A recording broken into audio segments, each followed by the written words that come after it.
Assalamualaikum warahmatullahi wabarakatuh. Selamat datang di channel As by Story. Jangan lupa like, komen dan subscribe serta aktifkan lonceng notifikasi agar tidak ketinggalan cerita menarik lainnya. Sekarang mari kita mulai ceritanya. Disa menatap monitornya yang menampilkan laman portal berita.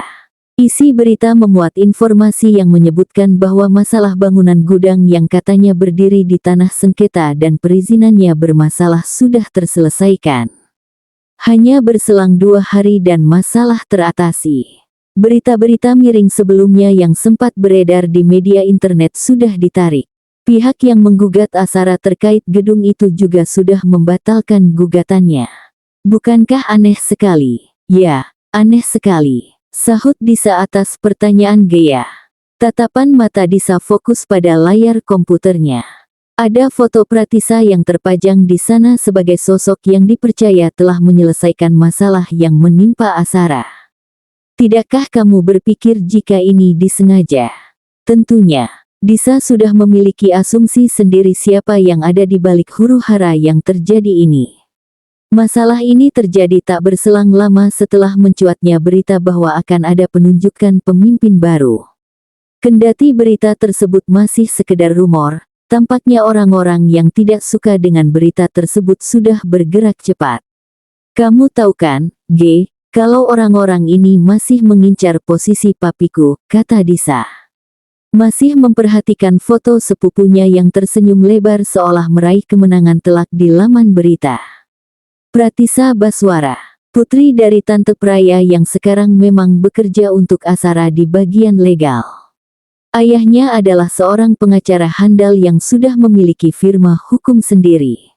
Pratisa memang passionnya ada di bidang hukum, tapi Disa cukup tahu bahwa sepupunya dan ibunya Tante Praya menginginkan posisi papinya menjadi penerus kepemimpinan Asara, terutama Tante Praya.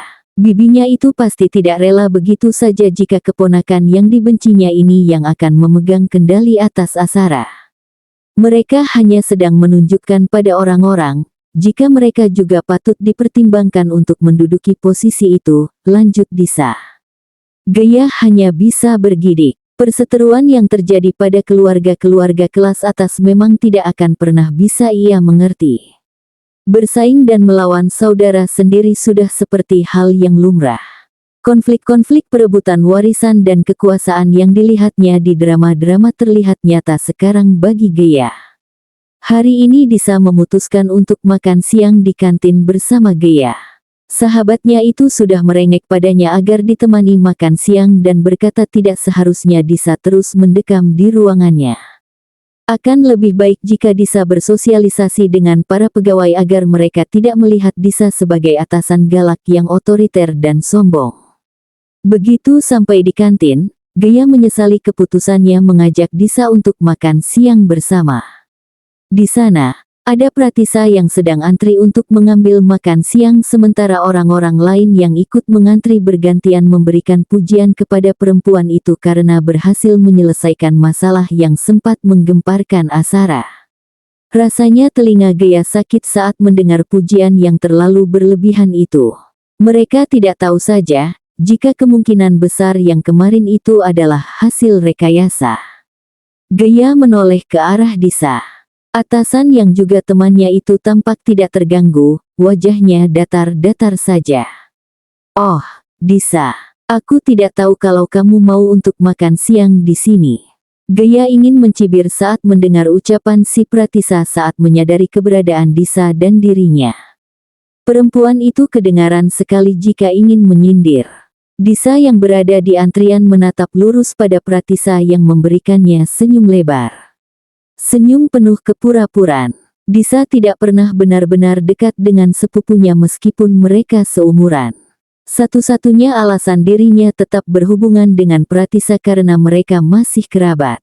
Jika tidak, sepertinya kemungkinannya kecil sekali Disa mau bergaul dengan Pratisa yang bermulut besar itu.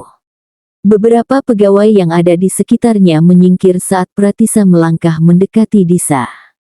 Senyum masih bertengger manis di bibir perempuan itu. Kukira kamu masih belum masuk kantor. Kamu tidak pergi berbulan madu bersama suamimu. Basi-basi yang sepenuhnya basi. Tidak ada urgensi untuk meladeni sepupunya ini. Jadi Disa hanya memberikan senyum melalui sudut bibirnya. Selamat untuk kerja bagusmu kemarin, Pratisa. Setelah itu Disa memilih berlalu dan mengambil alat makan. Sepenuhnya mengabaikan sepupunya yang sepertinya gagal untuk memprovokasi Disa. Belum memulai provokasinya saja, Disa sudah acuh tak acuh. Pratisa yang bisa mendesis dalam diam melihat punggung Disa. Sayangnya, Disa belum bisa benar-benar lepas dari subjek bernama Pratisa hari ini. Setelah makan siang di kantin dan menunggu lift, perempuan itu tidak sengaja mencuri dengar omongan dua pegawai yang juga menunggu lift. Dua pegawai itu berdiri membelakangi Disa, tidak tahu jika yang menjadi bahan obrolan mereka berdiri tepat di belakangnya. Lebih cocok Bu Pratisa nggak sih yang mimpin perusahaan? Dia itu ramah ke kita-kita, nggak seperti Bu Disa yang cenderung judes dan angkuh. Benar, dia kan bisa masuk ke jajaran direktur karena Pak Praba. Coba dia bukan anaknya Pak Praba, mana mungkin bisa ada di posisi itu. Untuk dapat posisi itu saja dia mendepak sepupunya sendiri. Oh ya, aku dengar-dengar nih ya, pernikahannya itu karena si pihak laki-laki butuh suntikan dana, perusahaannya mau bangkrut. Dulu ibunya yang memanfaatkan pernikahannya dengan Pak Praba, sekarang justru Bu Disa yang dimanfaatkan suaminya. Gaya yang ikut mendengar omongan dua pegawai yang sedang bergosip itu merasakan jika telinganya panas. Perempuan itu melirik ke arah Disa, jika sebelumnya perempuan itu terlihat datar-datar saja. Begitu mendengar ibunya mulai diseret dalam ajang gosip itu, wajahnya berubah keruh. Gaya tahu jika Disa termasuk orang yang pandai dalam mengontrol diri, tapi begitu sudah menyangkut mendiang ibunya, Disa akan bereaksi. Perempuan itu bisa saja kehilangan kontrol dirinya yang sempurna itu. Gaya berdeham dengan keras memang dengan niat agar dua orang di depannya ini sadar dan berhenti bergosip. Ia juga tidak ingin juga suasana hati sahabatnya memburuk hanya karena omongan orang-orang ini. Dua pegawai itu menoleh ke belakang dan wajah mereka berubah menjadi pias saat mengetahui siapa yang berdiri di belakang mereka. Bertepatan dengan itu, pintu lift terbuka. Beberapa orang keluar dari kotak besi itu. Saat sudah kosong, Disa melangkah diikuti oleh Gaya yang menatap tajam pada dua orang yang sekarang sudah gelagapan karena tertangkap basah menggosipkan atasan mereka. Disa dan Gaya sudah berdiri di dalam lift. Sementara itu, dua penggosip itu masih berwajah panik dan saling menyalahkan satu sama lain. Kalian tidak masuk, tanya Disa datar. Emosi yang sebelumnya terpantik sudah berhasil diredakan. Tidak ada gunanya juga menghabiskan tenaga untuk mengambil hati omongan orang-orang yang hanya percaya pada selentingan yang sedang merebak. Bisa-bisanya orang-orang seperti ini lolos seleksi penerimaan kerja di sini. Sore ini, sepulang bekerja Arfa ada janji dengan teman-temannya. Siapa lagi jika bukan Yanuar dan Harish? Sudah lama mereka tidak kumpul karena Arfa yang sebelumnya disibukkan dengan rencana pernikahan dan memperbaiki Wiyasa Karya. Arfa sudah mengabari Disa jika hari ini ia akan pulang terlambat, tapi Arfa sendiri pastikan tidak akan sampai larut malam. Laki-laki itu menyunggingkan senyum saat Disa membalas pesannya dan mengatakan agar Arfa membelikannya martabak manis saat pulang. Si pengantin baru senyum-senyum terus. Abis dikirimin pap sama istri ya, sindir Harish dengan nada jenaka. Terlihat sekali jika Arfa salah tingkah setelah mendengar guyonan itu. Nggak usah salting kali, apa ku bilang.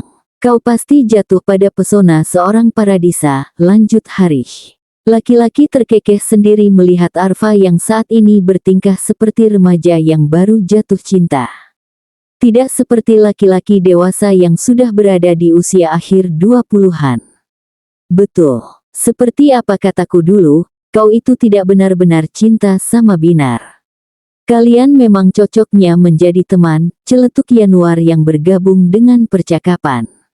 Arfa hanya menggeleng heran mendengar ucapan teman-temannya. Seolah mereka yang paling tahu bagaimana isi hati Arfa. Keduanya memang tidak sekali dua kali menyebutkan jika perasaan Arfa pada Binar tidak bisa dikatakan sebagai cinta sepenuhnya. Arfa dan Binar memang sudah dekat sebagai teman sebelum mereka memutuskan untuk meningkatkan hubungan mereka menjadi sepasang kekasih. Mereka juga memutuskan untuk berpacaran setelah bertahun-tahun saling mengenal. Arfa mengenal Binar dari organisasi kampus yang diikuti. Dari sanalah mereka mulai menjalin hubungan pertemanan yang kemudian berlanjut menjadi hubungan asmara. Arfa merasa nyaman dengan Binar, jadi ia kira itu adalah tanda bahwa hatinya menginginkan perempuan itu. Namun akhir-akhir ini ada perasaan asing yang merebak di hatinya saat ia berdekatan dengan istrinya Paradisa. Dia tidak seperti Binar yang cenderung ingin Arfa lindungi dan membutuhkan Arfa. Disa tidak membutuhkan perlindungan darinya, perempuan itu bisa melindungi diri sendiri dan melakukan banyak hal sendiri. Jelas Paradisa adalah tipe independent woman. Namun ada bagian diri Arfa yang ingin melakukan sesuatu untuk Disa. Jika Disa tidak membutuhkan bantuannya, maka Arfa bersedia untuk melakukan hal itu bersama-sama. Seperti beberapa saat sebelumnya saat Arfa mengabarkan akan pergi berkumpul bersama teman-temannya dan pulang terlambat, Disa membalas dengan meminta tolong agar dibelikan martabak manis. Hal sederhana seperti itu saja membuat relung hati Arfa menghangat. Sudah, sekarang kau fokus saja pada Disa. Kalian itu cocok sekali. Hari ini kita tidak akan menahanmu lama-lama di sini. Kau boleh pulang duluan biar nggak kehilangan jatah dari istrimu malam ini, gurai Yanuar yang ditanggapi oleh gelak tawa dari Harish. Sialan, maki Arfa pada kedua sahabatnya. Tapi memang hari ini Arfa tidak akan berlama-lama pada acara berkumpulnya dengan dua sahabatnya ini. Ia memang berencana untuk pulang terlebih dahulu jika memang Yanuar dan Harish ingin menongkrong di kafe langganan mereka sampai malam. Arfa jelas tidak mau meninggalkan Disa sendirian terlalu lama di rumah. Lagi pula Arfa juga harus membeli titipan istrinya itu. Omong-omong kau benar-benar tidak pernah bertemu Disa sebelum makan malam keluarga itu. Padahal kalian kan satu fakultas. Minimal pernahlah papasan gitu. Aku yang gak satu fakultas saja pernah bertemu Disa sewaktu kuliah, tanya Yanuar sembari menyeruput espresso yang baru saja diantarkan oleh pelayan. Laki-laki itu merasa heran saja jika Arfa tidak pernah bertemu Disa semasa berkuliah dulu. Padahal mereka satu kampus dan berada di fakultas yang sama. Entahlah. Arfa sendiri juga tidak yakin apakah sebelumnya pernah bertemu atau sekedar berpapasan dengan Disa semasa kuliah. Arfa bertemu dengan banyak orang saat berkuliah dulu karena ia bergabung dengan beberapa organisasi. Mungkin saja mereka memang pernah bertemu, hanya pertemuan singkat yang tidak melibatkan perkenalan sehingga Arfa dengan mudah melupakan pertemuan itu. Disa mendesah begitu mencapai pelepasan. Di belakang tubuhnya, Arfa masih bergerak liar. Tidak lama setelah itu, Disa mendengar Arfa menggeram di ceruk lehernya dan perempuan itu merasakan semburan hangat di inti tubuhnya. Arfa meraih sisi wajah istrinya yang berbaring miring membelakanginya. Laki-laki itu mendaratkan sebuah ciuman singkat di bibir Disa, disusul dengan kecupan lain di dahi perempuan itu yang sudah bermandi peluh. Sudah menjadi rutinitasnya saat mereka selesai bercinta. Arfa akan memberikan ciuman dan kecupan untuk istrinya. Dan Disa menyukai perlakuan suaminya itu. Tadi Arfa pulang pada pukul 8. Awalnya Disa kira laki-laki itu akan pulang di atas pukul 9. Disa tidak mempermasalahkan jika Arfa ingin berkumpul dengan teman-temannya. Itu adalah kebutuhan sosial setiap orang kan untuk memiliki waktu dengan teman-temannya. Setelah mereka memakan martabak manis dengan topping keju pesanan Disa, gairah mereka terpancing saat telunjuk Disa tidak sengaja mengenai bibir Arfa saat menyuapkan satu potong martabak manis ke suaminya itu. Berawal dari hal itu dan mereka berujung di ranjang dengan tubuh telanjang. Disa merasakan lengan Arfa membelit pinggangnya, menarik Disa agar tubuh keduanya semakin menempel. Kali ini tangan Arfa benar-benar hanya memeluk. Tidak bergerilya nakal seperti sebelum-sebelumnya di sekitar dadanya. Setidaknya aktivitas malam ini sudah selesai karena Disa sudah merasa mengantuk dan lelah. Disa hampir terlelap saat Arfa bersuara. Apa kamu sudah mengenalku sebelum rencana perjodohan kita disampaikan? Kita satu kampus kan? Disa menyentuh tangan Arfa yang ada di perutnya. Memberikan usapan-usapan ringan pada lengan kekar milik suaminya. Bukan hal yang aneh untuk tahu namamu semasa berkuliah. Kamu cukup terkenal saat itu. Namamu disebut di mana-mana. Terdengar kekahan ringan dari Arfa. Laki-laki itu menyusupkan wajahnya di perpotongan leher Disa. Menghidu harum tubuh istrinya yang membuatnya candu belakangan ini. Hidungnya menggesek-gesek permukaan kulit leher Disa, membuat perempuan itu melenguh karenanya. Aku tidak seterkenal itu. Merendah untuk meninggi.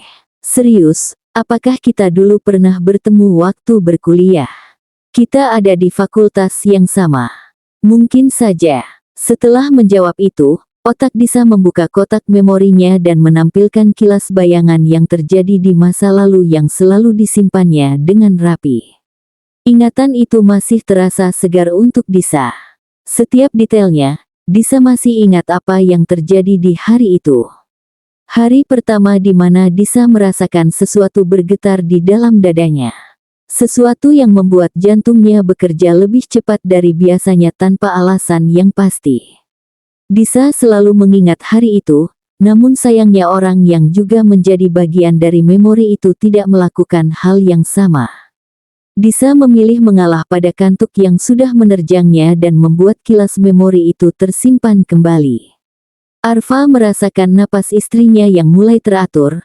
Laki-laki tersenyum kecil melihat Disa yang sudah terlelap di pelukannya. Dengan tangan Arfa yang melingkar sempurna di Disa dan tidak ingin melepasnya hingga pagi menyapa, keduanya terlelap dan menjumpai mimpi masing-masing. Dan Disa kembali memimpikannya hari itu. Ini adalah hari pertama Disa sebagai mahasiswa. Hari ini ia berangkat ke kampus barunya untuk mengikuti serangkaian kegiatan pengenalan kehidupan kampus. Tidak ada yang spesial sebenarnya karena kampus ini sudah dipilihkan oleh papinya. Disa hanya mengikuti. Sayangnya selayaknya orang-orang pada umumnya yang merasa gugup menyongsong hari esok yang akan menjadi tahapan baru dalam jalan hidupnya, Disa tidak bisa tidur dan baru tertidur pada pukul 1 dini hari. Alhasil ia tidak terusik oleh alarm yang sudah berbunyi berkali-kali. Beruntung sekali Mama Kamala menggedor-gedor pintu kamarnya dan membuat Disa pada akhirnya terjaga. Perempuan itu sempat mengumpat saat melihat jam waker di atas nakas. Benar saja, saat Disa turun dari mobil yang dikemudikan oleh Pak G, sopir keluarganya yang dipercaya untuk mengantarkan Disa hari ini berhenti di depan gerbang kampusnya. Beberapa mahasiswa yang bertanggung jawab pada pengenalan kampus sudah menghadang beberapa mahasiswa baru yang terlambat. Sudah ada arahan untuk berkumpul di lapangan. Disa menyuruh Pak Gi agar memajukan posisi mobil agar tidak pas di depan gerbang. Gadis itu menggigit bibirnya melihat wajah garang para kakak tingkat di depan para mahasiswa baru yang terlambat. Dengan hati masam, Disa turun dari mobil. Langkahnya melaju dengan berat mendekat ke arah gerbang. Ia berdiri di sebelah pohon. Ia tidak takut dimarahi. Mendapat suara keras maupun makian dari para kakak tingkat itu bukan apa-apa bagi Disa, tapi jelas Disa malas jika harus mendapat hukuman. Ia tidak mau melakukan squat jam atau lari beberapa putaran mengelilingi lapangan. Yang benar saja, semasa sekolah saja Disa tidak pernah dihukum. Ia selalu menjadi murid teladan. Tapi mau bagaimana lagi? Salahnya sendiri yang datang terlambat hari ini, jadi mau tidak mau Disa harus menghadapi apapun hukuman yang diterimanya di hari pertama menjadi seorang mahasiswa. Namun tiba-tiba saja ia merasakan lengannya ditarik untuk menjauh dari kerumunan para mahasiswa terlambat yang berdiri di hadapan para kakak tingkat yang memakai alma mater. Disa dibawa menyusuri jalan lain, bukan melalui gerbang utama. Disa sendiri tidak tahu jika ada jalan tembusan seperti ini di kampusnya.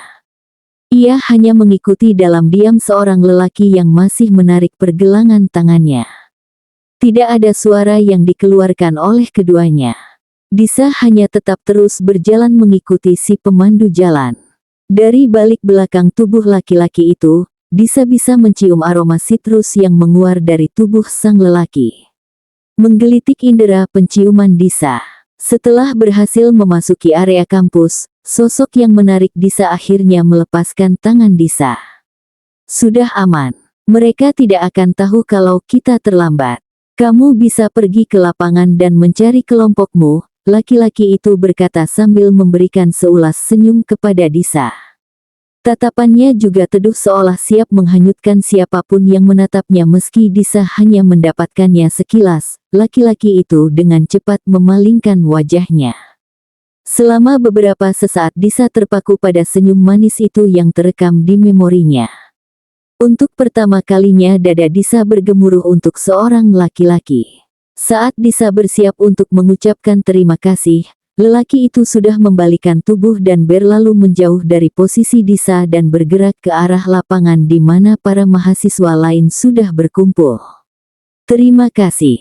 Ucapan itu pada akhirnya hanya didengar oleh Disa sendiri dan tertelan oleh keramaian yang terdengar dari lapangan.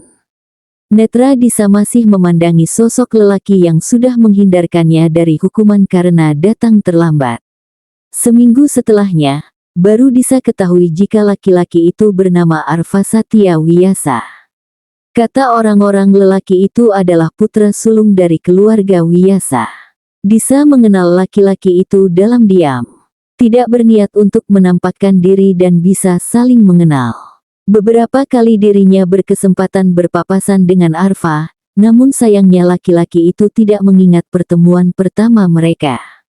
Arfa cukup banyak dikenal oleh banyak orang karena memang laki-laki itu masuk ke dalam organisasi mahasiswa dan menjadi salah satu mahasiswa berprestasi. Tidak hanya itu, tampang Arfa yang memang tergolong rupawan itu membuat laki-laki itu dikenal oleh banyak kaum perempuan di kampusnya. Disa pada akhirnya juga melupakan Arfa. Melupakan rasa bergemuruh setiap melihat laki-laki itu dari kejauhan. Tidak ada waktu baginya untuk mengurusi hal-hal seperti itu. Ia harus segera menyelesaikan studinya dan berlanjut ke jenjang berikutnya, lalu bersiap untuk posisi yang sudah menunggunya di Asara. Selama ini memang dirinya dipersiapkan untuk Asara akan menggantikan papinya lebih tepatnya. Disa harus membuat dirinya layak untuk posisi itu, agar orang-orang juga mempercayai kemampuannya. Bahwa Disa tidak hanya memanfaatkan nama belakangnya saja. Setelah melalui hari-hari panjang di kantor, akhirnya akhir pekan datang. Disa berencana melakukan beberapa hal hari ini. Salah satunya ia ingin membeli beberapa bunga yang bisa ditanam di halaman belakang rumahnya dan Arfa agar halaman belakang itu tampak lebih berwarna. Arfa juga sudah berjanji padanya untuk mengantarnya membeli tanaman hari ini. Saat ini Disa sedang memasak di dapur. Ditemani oleh Arfa yang memperhatikan istrinya itu dari balik pantry.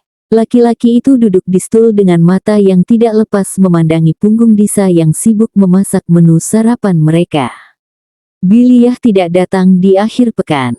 Jadi selama akhir pekan, kedua pasangan baru itu bisa menikmati waktu sepuasanya berdua saja di rumah. Disa menghidangkan 2 mangkuk soto ayam yang baru dimasaknya di meja makan. Istri Arfa itu tersenyum puas melihat masakannya yang sudah terhidang dengan sempurna. Setelah melepas apronnya dan menyimpannya, Disa memanggil Arfa untuk bergabung di meja makan agar mereka bisa segera mengisi perut yang sudah kelaparan.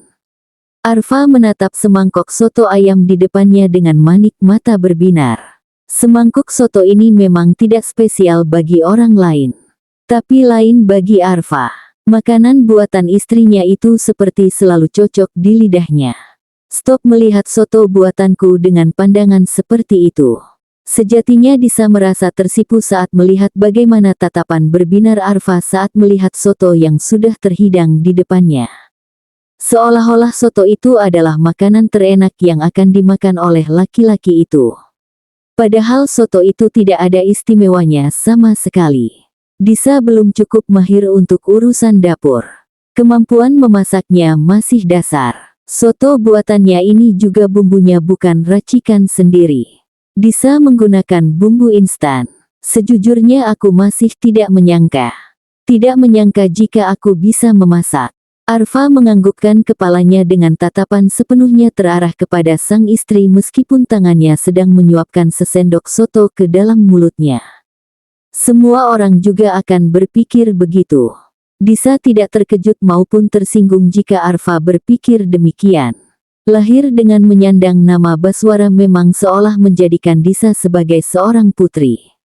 Orang-orang pasti selalu menganggap jika Disa tidak akan pernah menyentuh dapur atau melakukan hal-hal seperti bersih-bersih. Well, Disa memang tidak pernah menyentuh dapur saat berada di rumah utama, tapi selama ditinggal sendiri, Disa mulai mencoba-coba untuk belajar memasak. Tentu dengan Gea sebagai mentornya. Kapan kamu mulai belajar memasak? Sewaktu aku tinggal sendiri. Aku mulai belajar basic skill untuk memasak. Dan memang sampai sekarang aku hanya bisa memasak masakan yang simple dan sederhana. Kalaupun ada masakan yang butuh meracik banyak bumbu aku pasti pakai bumbu instan seperti soto itu. Jelas Disa. Selama ini masakannya hanya dimakan oleh dirinya sendiri atau Gea yang memang menjadi mentornya untuk belajar memasak.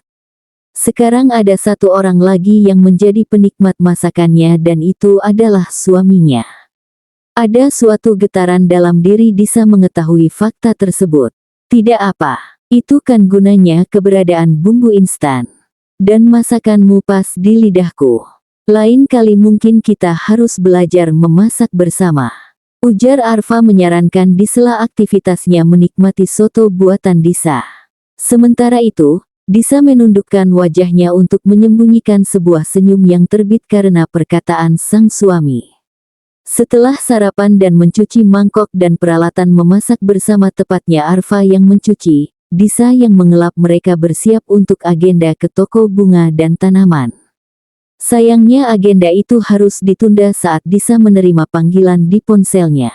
Ada kabar buruk yang disampaikan oleh si pemanggil yang tidak lain adalah sepupunya dari pihak Mami Listia yang menyampaikan kabar bahwa neneknya jatuh sakit. Arfa yang menyadari raut wajah istrinya berubah tidak secerah sebelumnya mendekatkan diri dan bertanya pada Disa. Kenapa? Nenekku jatuh sakit. Arfa bisa melihat kecemasan di wajah istrinya. Laki-laki itu meraih Disa untuk dirangkul. Tangannya mengusap bahu perempuan itu guna menenangkan Disa yang terlihat sangat khawatir dengan kondisi neneknya. Neneknya adalah segelintir orang yang tidak sinis kepada Disa.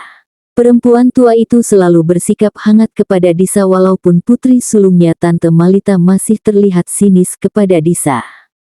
Tidak hanya Disa, kakak dari maminya itu juga sangat membenci papi dan juga keluarga Baswara. Nenekmu ada di mana sekarang? Beliau dibawa ke rumah sakit. Kalau begitu kita ke sana sekarang. Disa mengangguk kepalanya. Perempuan itu mengikuti langkah Arfa yang masih merangkul bahunya dan membimbingnya untuk berjalan ke mobil yang terparkir di carport. Arfa dengan sigap membukakan pintu mobil untuk Disa. Meletakkan tangannya di atas kepala Disa agar istrinya tidak terbentur atap mobil. Selama perjalanan, Arfa masih bisa merasakan betapa cemasnya istrinya. Laki-laki itu meraih jemari Disa dan menggenggamnya.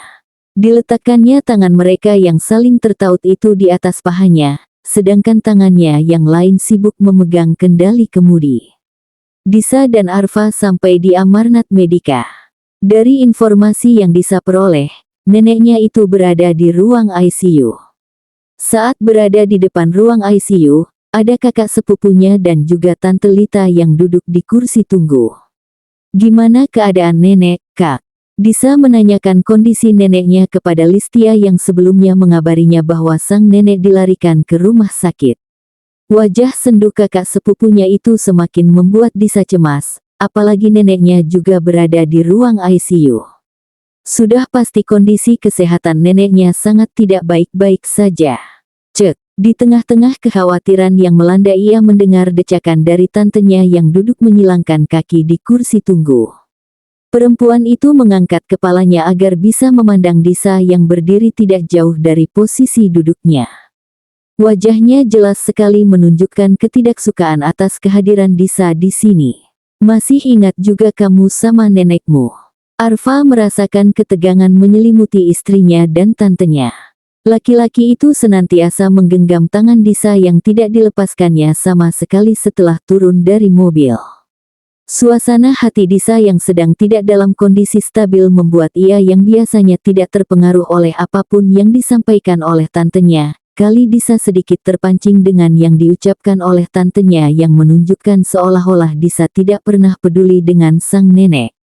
Disa akui memang selama ia sudah jarang menemui neneknya yang sekarang tinggal bersama tantenya.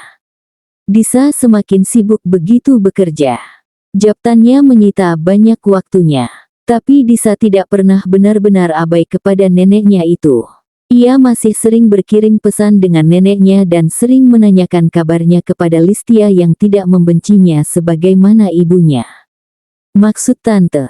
Lita mendengus mendengar pertanyaan bernada dingin dari keponakannya.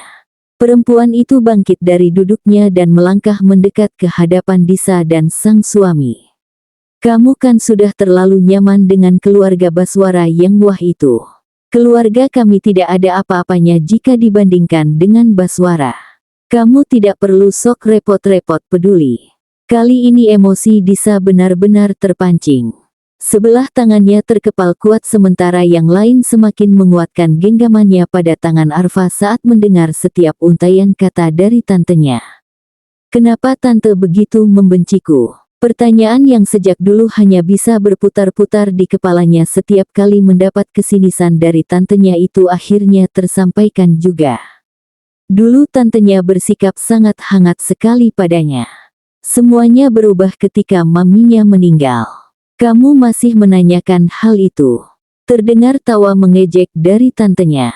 Disa semakin tidak tahan dengan sikap yang ditunjukkan oleh kakak dari mendiang maminya ini. Ia tidak ingin Arfa mengetahui bobroknya hubungannya dengan anggota keluarganya yang lain. Sayangnya laki-laki itu perlahan-lahan sudah mengetahui bagaimana hubungan Disa dengan anggota keluarganya yang selama ini memang berantakan. Kamu bisa menerima dengan tangan terbuka perempuan yang sudah menyebabkan mamimu meninggal. Kamu bahkan memanggilnya mama. Ah, bagaimana Disa bisa lupa jika tantenya berada di daftar pertama orang yang tidak menyetujui pernikahan papinya dengan Mama Kamala. Bagi tantenya, papinya dan juga Mama Kamala adalah penyebab maminya pergi selama-lamanya dari dunia ini. Tantenya itu masih tidak rela jika posisi adiknya tergantikan begitu cepat oleh orang lain. Awalnya Disa memang tidak bisa menerima Kamala untuk menjadi sosok ibu sambung baginya. Di awal-awal perempuan itu menjadi istri papinya, Disa bersikap dingin dan sama sekali tidak menggubris setiap perhatian yang diberikan oleh Kamala. Tapi lambat laut, semuanya berubah. Disa yang beranjak dewasa mulai memahami apa yang terjadi.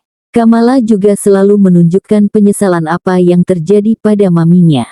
Perempuan itu juga tidak membeda-bedakan kasih sayangnya antara Disa dan juga Mita yang merupakan putri kandungnya sendiri. Cerita orang tuanya memang rumit. Disa juga bingung harus mengawali cerita dari mana. Antara Praba, Mustika, dan Kamala. Lita memandang rahang keponakannya yang mengetat. Pandangan matanya juga turun ke bawah melihat tangan Disa yang terkepal kuat. Sepertinya dirinya berhasil memprovokasi Disa. Jadi Lita melanjutkan lagi, menyampaikan sebuah kekecewaan yang sudah sekian lama terpendam di dalam hatinya. Perlu kamu tahu, Disa. Tante tidak hanya kehilangan seorang adik karena papimu itu. Papimu dan keluarganya juga membuat tante kehilangan seorang ayah dan apa yang seharusnya menjadi milik keluarga kami. Di tempatnya, Disa memberikan tatapan bingung kepada tantenya yang sudah melangkah mundur. Disa semakin tidak mengerti ketika melihat perubahan air muka sang tante saat menyampaikan kalimatnya. Disa menilai jika mungkin penglihatannya salah. Namun sayangnya, Disa melihat dengan jelas sebuah kekecewaan yang melekat di wajah Tante Lita. Emosi yang sempat melambung tinggi, merosot begitu saja. Tangannya yang terkepal mulai terurai. Di tangannya yang lain, Disa merasakan sapuan lembut ibu jari Arfa di sana.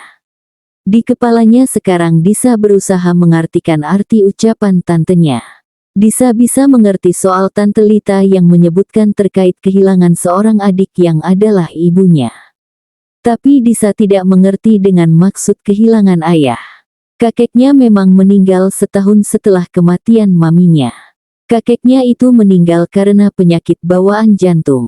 Lalu untuk sesuatu yang seharusnya menjadi milik keluarga itu apa? Sesuatu milik Diratama. Bersambung.